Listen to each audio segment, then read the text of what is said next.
പരിഷ്കരിച്ച് ലോകം എവിടം വരെ എത്തിന്ന് കണ്ടില്ലേ? മഹാബലിക്ക് പോലും വില പറയണ കാലായി. കഷ്ടം തന്നെ, അല്ലാതെ എന്താ പറയാ. പണ്ടൊക്കെ ചാക്യാരുടെ ചെറുപ്പത്തില് മുത്തശ്ശിയും അമ്മയും പറഞ്ഞു കേട്ടൊരു കഥയുണ്ട്. ദാനധർമ്മിഷ്ഠനായ മഹാബലി ചക്രവർത്തിയുടെ കഥ. നിങ്ങൾക്ക് ആളുകൾക്കൊക്കെ അതൊക്കെ അറിയാവുന്ന നിശ്ചയില്ല. ചാക്യാർക്ക് എന്താ നിങ്ങൾക്ക് ആ കഥ അറിയോ? ഇല്ല, മനസ്സിലായി. എന്നാ കേട്ടുള്ള പണ്ട് പണ്ട് നമ്മുടെ കേരളം ഭരിച്ചിരുന്ന ധർമ്മിഷ്ഠനും ദാനശീലനുമായ ചക്രവർത്തിയായിരുന്നു മഹാബലി. സമൃദ്ധിയും സമാധാനവും നിറഞ്ഞ ഭരണം. പ്രജകളെല്ലാവരും വളരെ സന്തുഷ്ടർ.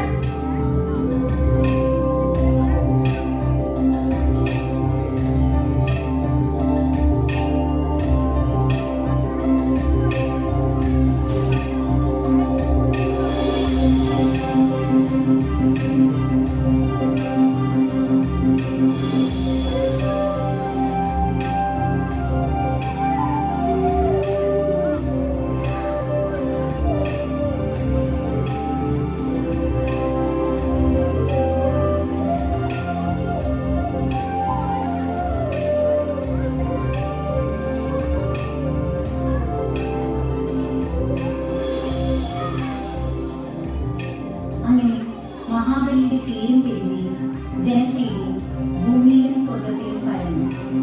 മഹാബലിയുടെ പെരുമയിൽ അസൂയ പൂണ്ട ദൈവങ്ങൾ തന്റെ സ്ഥാനമാനങ്ങളെല്ലാം നഷ്ടപ്പെട്ടു പോകുമോ എന്ന് ഭയപ്പെട്ട് വിഷ്ണു ഭഗവാന്റെ മുമ്പിലെത്തി സങ്കടം ബോധിപ്പിച്ചു.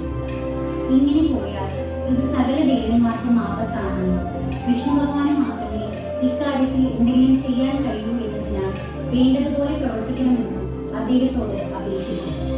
മഹാബലി വലിയ ദാനശീലനാണെന്ന് അറിയാമായിരുന്ന വിഷ്ണു ഒരു ദരിദ്ര ബ്രാഹ്മണ ബാലകനായ വാമനന്റെ വേഷത്തിൽ മഹാബലി അശ്വമേധ യാഗം നടത്തുന്ന യാഗശാലയിൽ എത്തുകയും ചക്രവർത്തിയെ മുഖം കാണിക്കാൻ അനുവാദം ചോദിക്കുകയും ചെയ്തു. മഹാരാജാവ് ആ ബാലകനെ സ്വീകരിച്ച് ആദരിക്കുകയും ആഗമന ഉദ്ദേശം ആരായുകയും ചെയ്തു.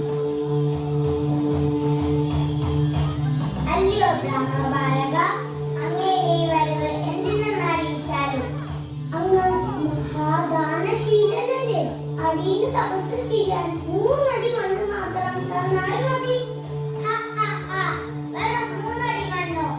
മതി രാജൻ, നാം ഈ കാൽപാദങ്ങൾ കൊണ്ട് അളന്നെടുത്തുകൊള്ളാം.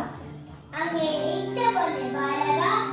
മഹാബലി ഇത് പറഞ്ഞ നിമിഷം ബ്രാഹ്മണ ബാലന്റെ വേഷം കൊണ്ട് വിഷ്ണു ഭഗവാൻ ഒരു കാലടി കൊണ്ട് ഭൂമിയും മറ്റേ കാലടി കൊണ്ട് ആകാശവും അളന്നു. മൂന്നാമത്തെ കാലടി വയ്ക്കാൻ സ്ഥലം കാണാതെ അദ്ദേഹം ചക്രവർത്തിയോട് ഇപ്രകാരം ആരാഞ്ഞു. രാജൻ, മൂന്നാമത്തെ കാലടി ഞാൻ എവിടെ വയ്ക്കുമെന്ന് പറഞ്ഞാലും. ഭഗവാനെ, അങ്ങാരാണെന്ന് എനിക്ക് മനസ്സിലായി. ഞാൻ എന്റെ വാക്ക് പാലിക്കുന്നു. മൂന്നാമത്തെ കാലടിക്കായി ഞാൻ എന്റെ ശിരസ്സ് നമിക്കുന്നു. രാജൻ, ഞാൻ നിന്നെ സംപ്രീതനായിരിക്കുന്നു. നിനക്ക് ഇഷ്ടമുള്ള വരം ചോദിച്ചാലും. പ്രഭു, വർഷത്തിലൊരിക്കൽ എന്റെ പ്രജകളെ വന്ന് കാണാൻ മാത്രം അനുവദിച്ചാൽ മതി. മറ്റൊന്നും നമുക്ക് വേണ്ട.